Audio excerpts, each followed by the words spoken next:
나 맡은 본분은 구주를 높이고 문 영혼 구원 얻도록 잘 인도함이라. 부르심 받들어 내 형제 섬기며 구주의 뜻을 따라서 내 정성 다하리. 주 앞에 모든 일 잘 행케 하시고 이후에 주님 배울 때 상 받게 하소서. 주 앞에 나 항상 깨어서 늘 기도드리며 내 믿음 변치 않도록 날 도와주소서. 아멘. 은혜 받으실 하나님 말씀은 출애굽기 37장 출애굽기 37장 1절로 16절 말씀입니다.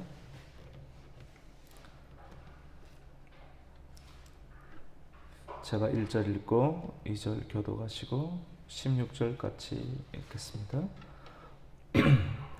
부살렐이 조각목으로 궤를 만들었으니 길이가 2규빗 반, 너비가 1규빗 반, 높이가 1규빗 반이며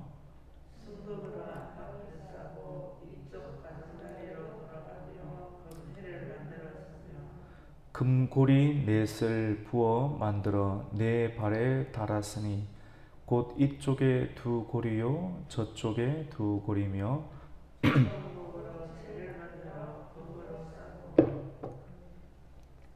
그 채를 궤 양쪽 고리에 꿰어 궤를 매게 하였으며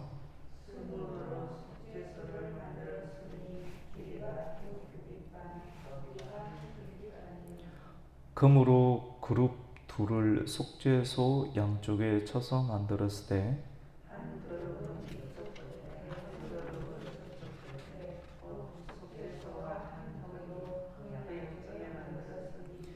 그룹들이 그 날개를 높이 펴서 그 날개로 속죄소를 덮었으며 그 얼굴은 서로 대하여 속죄소를 향하였더라.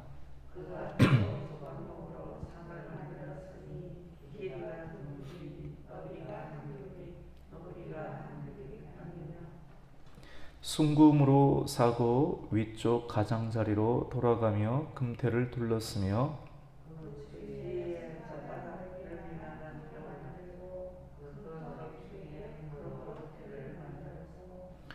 상을 위하여 금고리 넷을 부어 만들어 네 발 위 네 모퉁이에 달았으니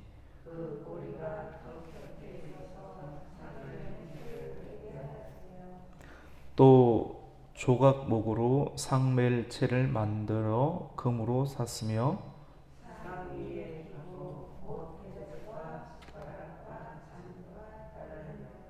순금으로 만들었더라. 아멘. 예, 오늘 출애굽기 37장 말씀 가운데는 지혜의 영으로 하나님의 은총을 받은 부살렐, 기억나시죠? 부살렐이 그의 할아버지가 누굽니까? 아론과 훌 중에 이제 훌이죠. 훌 손자인데 훌의 손자인데 이 부살렐이 이제 하나님의 지혜를 통해서 정교한 것을 만드는데 오늘 본문에서는 가장 먼저 언약궤를 만들고 있는 장면들을 이렇게 기록을 하고 있습니다. 오늘 37장 1절부터 16절 안에는 한 총 크게 세 가지 정도를 만들고 있는데 가장 먼저 언약궤를 만드는 장면들을 기록을 하고 있고 그 다음에는 언약궤 바깥에 언약궤 가장 위쪽에 있는 속죄소를 시온좌라고 하기도 하는데 그룹이 이렇게 들고 있는 날개를 펴고 덮고 있는 모습들 시온자 법궤의 덮개를 시온자라고 하는데 그 시온자를 만드는 장면들 그 다음에 크게는 이제 지성소와 지성소 바깥에 성소가 있는데 성소에 있는 것 중에 진설병 그 떡상을 만드는 장면들을 이렇게 크게 세 가지를 기록을 하고 있습니다. 가장 먼저 첫 번째인 게 법궤인데요. 법궤를 성경에서는 언약궤라고 하기도 하고 증거궤라고 하기도 합니다. 그래서 이것에 대한 명칭을 법궤, 언약궤 또는 증거, 하나님을 증거하는 궤다, 궤짝이다. 우리 시골에서는 궤짝 이렇게 이야기를 하죠. 그 궤 안에 뭐를 담았는가 세 가지가 있는데 하나님의 말씀, 하나님의 시내산에서 말씀하신 하나님의 그 언약의 말씀을 담은 두 돌판, 만나 같은 항아리, 아론의 삭이 나 있는 지팡이가 있는데 오늘 말씀 가운데는 만나 같은 항아리 이런 내용 없고 그 다음에 또 아론의 삭 난 지팡이 없고 그냥 법궤에 관해서 이렇게 기록을 하고 있는 장면입니다. 그럼 이 법궤는 언약궤, 증거궤는 무엇으로 만들었는가? 조각목이라고 성경에서는 조각목이라고 하기도 하고 조각목 가공된 상황을 조각목이고 흔히들 사람들의 입에서는 그것을 시띠나무라 성경에서는 말하는데 우리나라 용어로 한다고 하면 가시나무의 일종인 아카시아 나무인데 광야에서 굉장히 흔한 평범하게 볼 수 있는 나무가 시띠나무다라고 이렇게 볼 수가 있습니다. 근데 시띠나무를 가로와 세로와 높이를 이제 굳이 설명을 합니다. 법궤의 크기가 어느 정도 되는가? 오늘 말씀 가운데 약간 완전히 정방형은 아니고요. 가로가 조금 더 길고 그 다음에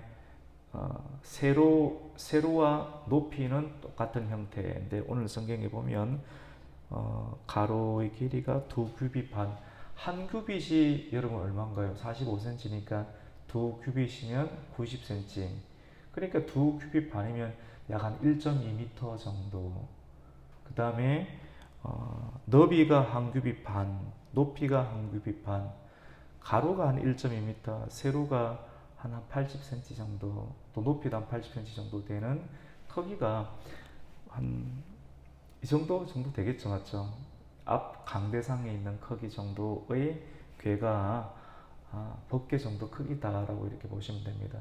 근데 이 법궤 안에 법궤를 만들고 난 다음에 무엇으로 사는가 하면 순금으로 사야 된다라고 이렇게 말씀을 하고 있습니다. 여러분 이 시띠나무 조각목 안에 하나님의 임재 그리고 하나님과 우리가 완전한 동맹을 맺고 있다. 사실 우리는 굉장히 연약한데 천지를 창조하신 하나님과 동맹을 맺고 또 개인적으로는 뭡니까? 하나님과의 언약을 맺고 있으면 우리는 약하지만 우리가 환난을 당하고 고통을 당하고 누군가로부터 침입을 당하게 되면 우리는 깨어질 수밖에 없는 그 시띠나무가 얼마나 연약합니까? 깨어질 수밖에 없는 존재인데 이 나무 안에는 누가 있습니까? 하나님의 강력한 임재, 하나님의 말씀의 돌판, 하나님의 말씀이 있잖아요. 이 말씀이 보배지 않습니까? 그래서 사도 바울은 고린도후서 4장 7절 말씀 가운데 이 보배를 우리가 어디에 담았다라고 말씀합니까? 우리 안에 담고 있다. 우리가 이 보배를 질그릇에 담았다. 질그릇도 굉장히 약하지 않습니까? 질그릇 같은 우리가, 성경에 다 연관이 있습니다.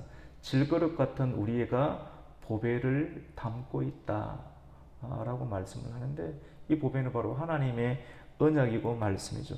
그래서 우리가 안 깨어지고 이렇게 잘 나가고 그리고 보호를 입을 수 있는 것은 성경 가운데 보면 이것이 바로 심히 큰 능력이 하나님께 있고 우리에게 있지 아니함을 알게 하려 함이라.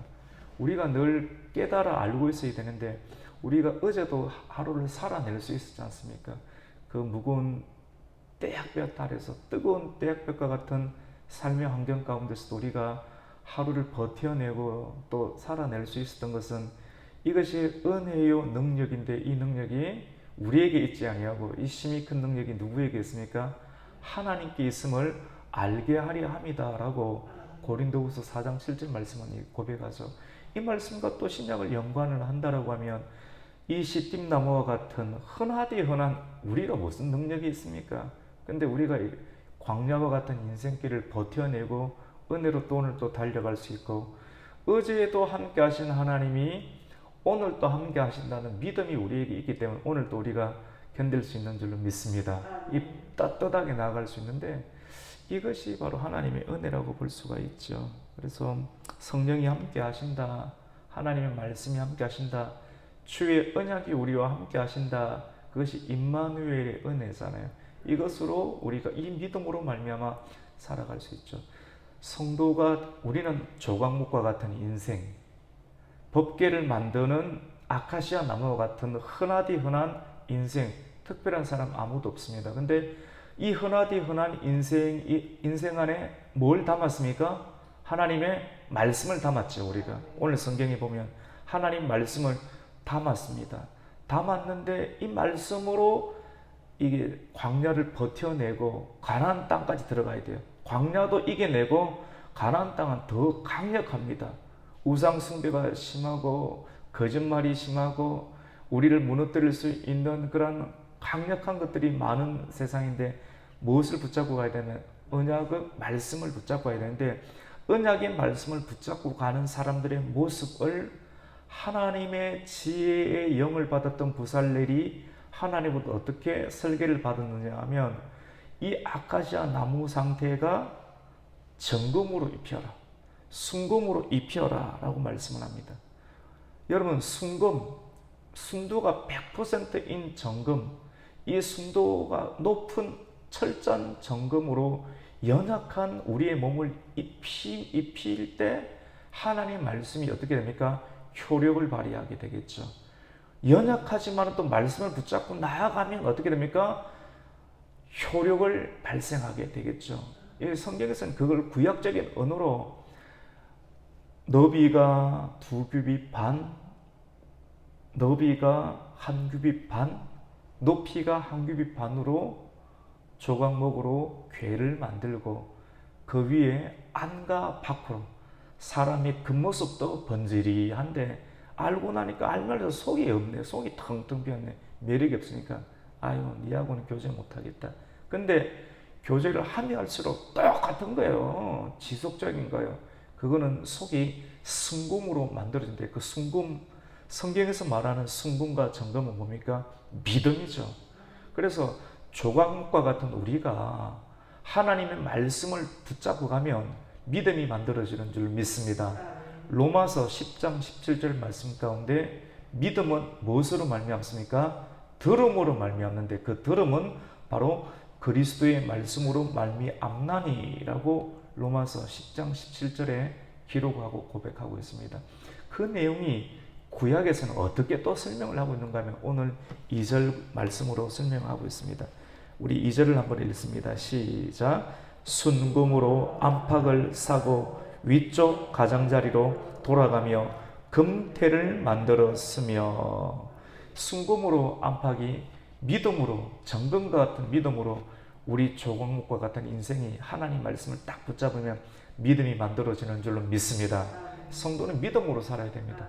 믿음으로 생각하고, 믿음으로 뭡니까? 말하고, 믿음으로 행동할 때 우리가 어디를 가든지 하나님의 도우심과 임마누엘의 은혜가 있는 줄로 믿습니다.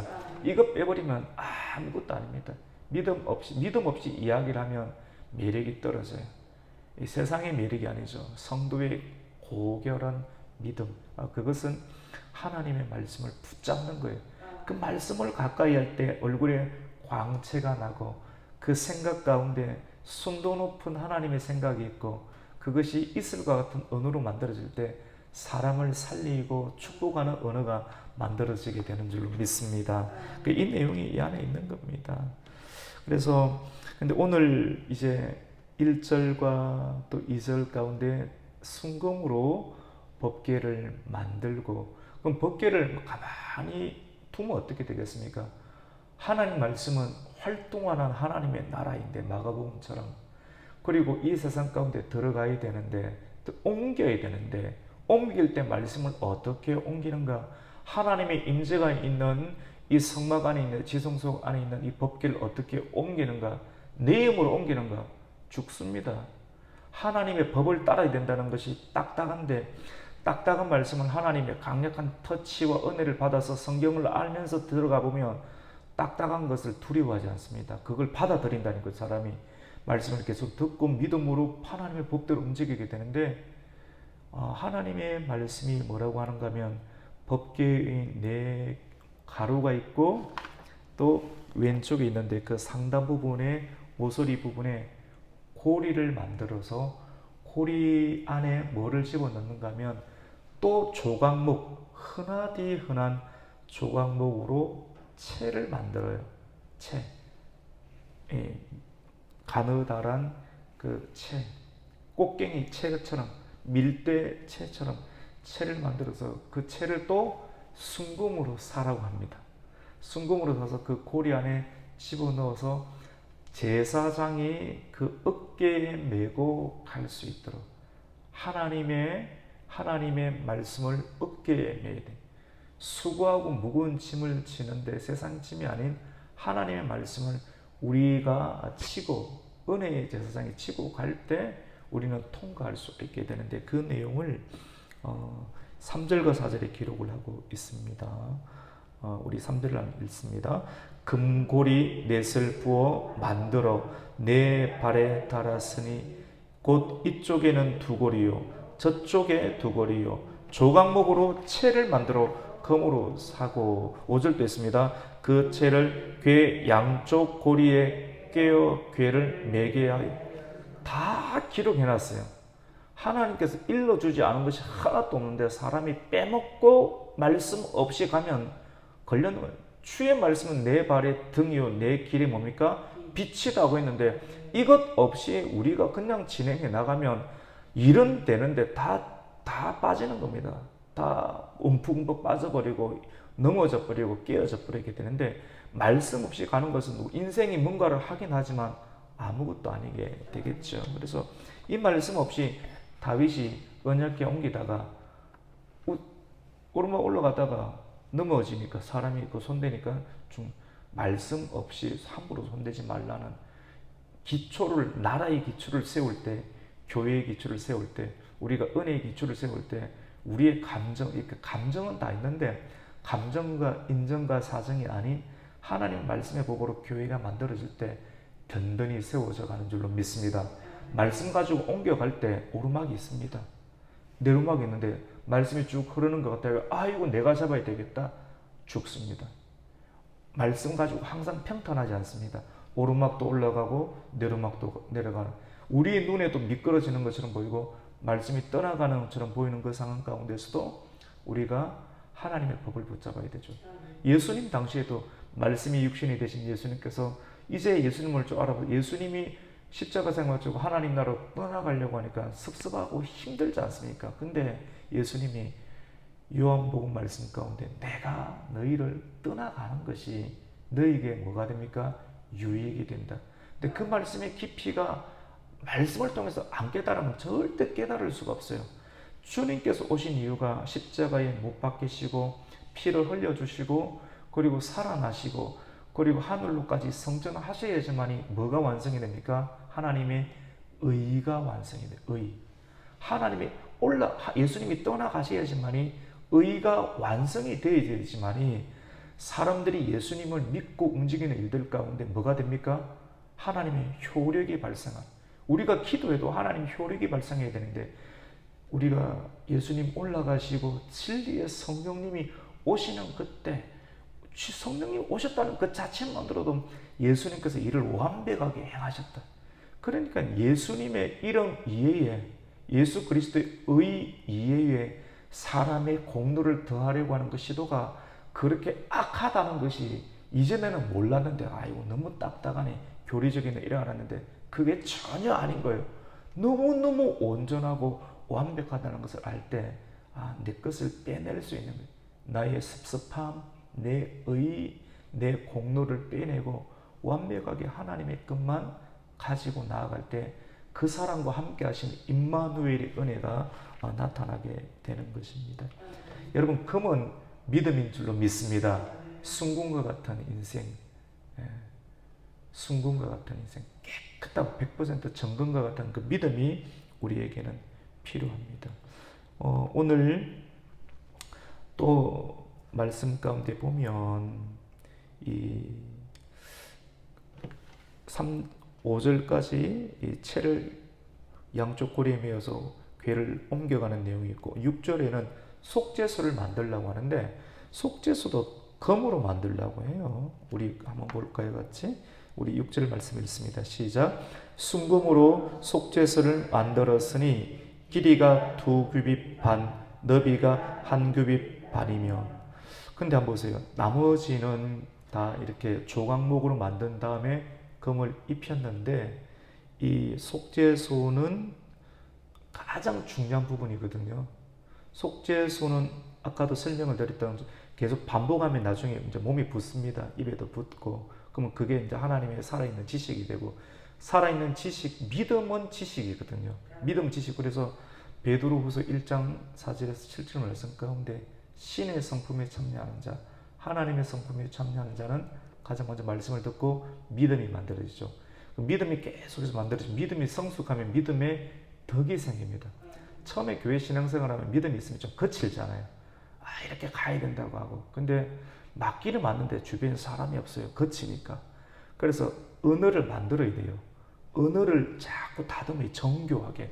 우리 정교하단 말이 계속 나오지 않습니까? 계속해서 모서리를 잘 다듬어야 되고 따뜻한 이미지를 줄 수 있도록. 그래서 따뜻한 게 절대 약한 게 아닙니다. 그래서 믿음의 덕을 만들어야 되고, 덕이 뭡니까? 지식.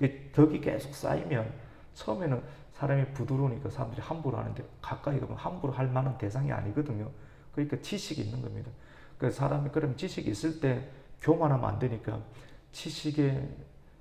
믿음의 덕의 지식이 뭡니까? 절제. 교만하면 깨어지니까 계속 절제.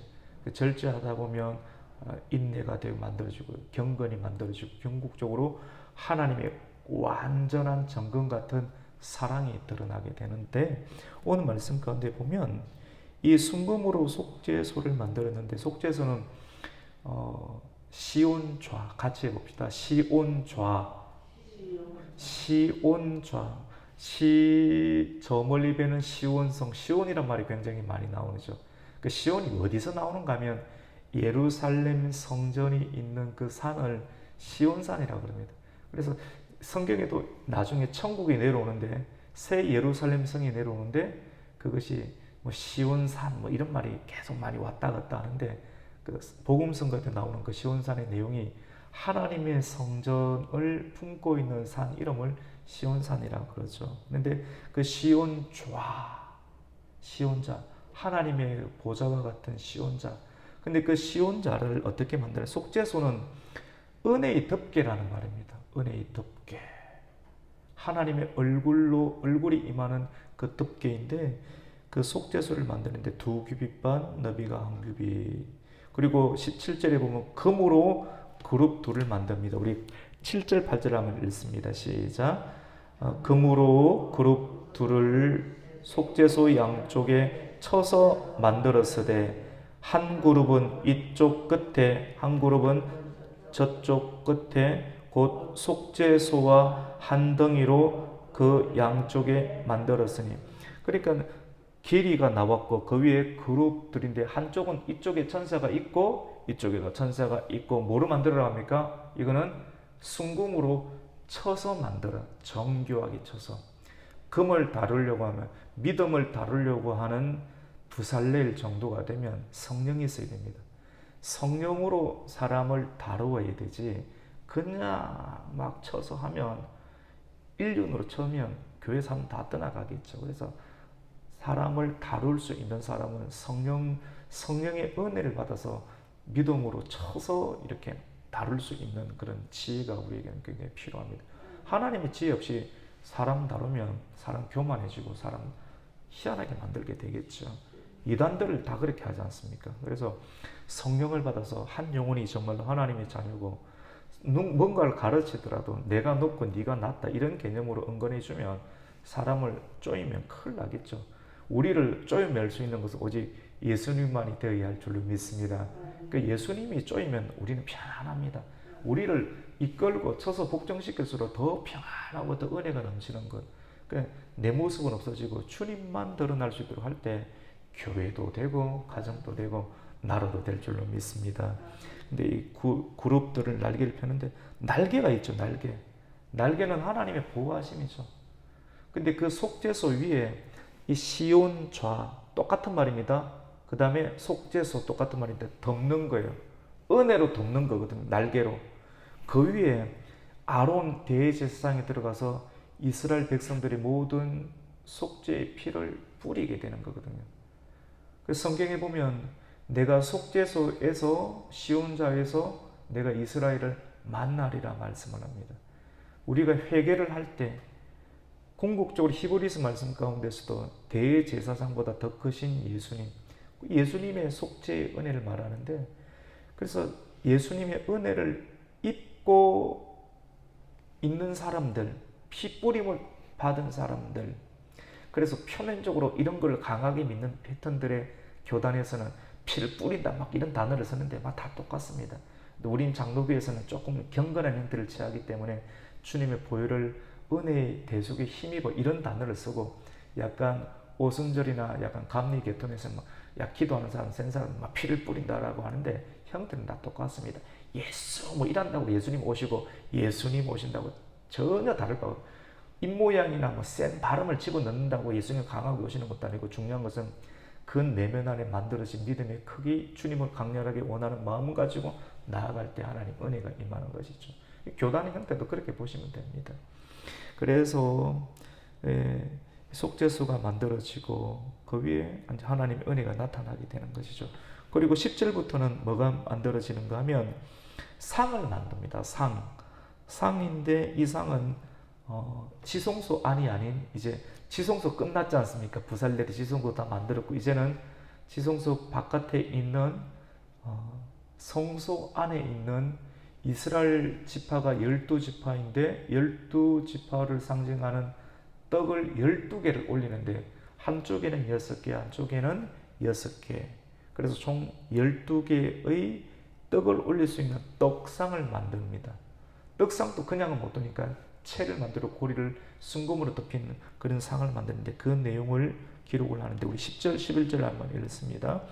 그가 또 조각목으로 상을 만들었으니 길이가 2규빗, 너비가 1규빗, 높이가 1규빗 반이며. 11절입니다. 순금으로 사고 위쪽 가장자리로 돌아가며 금태를 둘렀으며. 지성소 안에는 하나님의 말씀이, 온전한 말씀이 있고 그 지성소 바깥에 있는 성소에는 떡이 있는데, 요한복음 6장 말씀 가운데도 보면 나는 하늘에서 내려온 떡이니, 이스라엘 백성들을 예수님께서 오병이어의 기적을 베푸셨지 않습니까? 사람은 떡 좋아하거든요. 떡은 궁극적으로 돈이거든요. 그 돈 따라가는 거거든요. 저 사람 따라가고 저 사람 따라가면 돈이 붙을 것 같으니까 예수님도 돈을 만들어내는 기계 정도로, 움직이는 기계 정도로 이스라엘 백성들 눈에 보이는, 그러니까 미소를 주고 팔로우를 신청을 해주는 겁니다. 왜 팔로우를 따릅니까? 왜 따라갑니까? 떡 국물이 떨어지니까 따라가는 것 아닙니까? 그러니까 많은 사람들이 미소도 주고 좋아하니까 착각하면 안 됩니다. 다 그 사람 좋아서 가는 게 아니고 궁극적으로 거기서 떡이 만들어지니까. 근데 예수님이 그 심령의 중심을 관통하시고 그 떡을 나는 하늘에서 내려온 산떡이다. 이스라엘 백성들에게 광야에서 만나를 내려주셨던 그 떡, 그리고 계속 연상하는데 그 하나님이시구나. 이분이 바로 이스라엘 광야 가운데 광야의 백성들을 먹여주셨던 하나님이시구나. 그래서 마태복음 4장 가운데 사람이 떡으로만 살 것이 아니고 하나님의 입에서 나오는 뭡니까? 말씀으로. 그 말씀에 떡을 먹어 진짜 산다. 너가 여기 와서 기적도 보고 말씀 듣고 좋아하고 있지만 궁극적으로 하나님의 말씀의 떡을 먹어야지 산다라고 하는 말씀이 이쪽에도 있고 저기도 있고 저기도 있는. 그래 궁극적으로 그 중심을 깨달아야지만이 믿음이 순금이 되고 그 믿음으로 버텨낼 수가 있습니다. 그런 내용이 이런 표면적인 형태 가운데 쭉 기록이 되어 있습니다. 그리고 이제 마지막 그러면 떡인데 그 떡상 위에 있는 기구들까지도 세밀하게 기록을 하는데 우리가 오늘 16절까지 읽었는데 그 상 위에는 이제 대접이 있고 숟가락이 있고 병이 있고 잔이 있습니다. 오늘 마지막 16절을 한번 읽습니다. 시작. 상 위에 기구 곧 대접과 숟가락과 잔과 따르는 병을 순금으로 만들었더라. 아멘.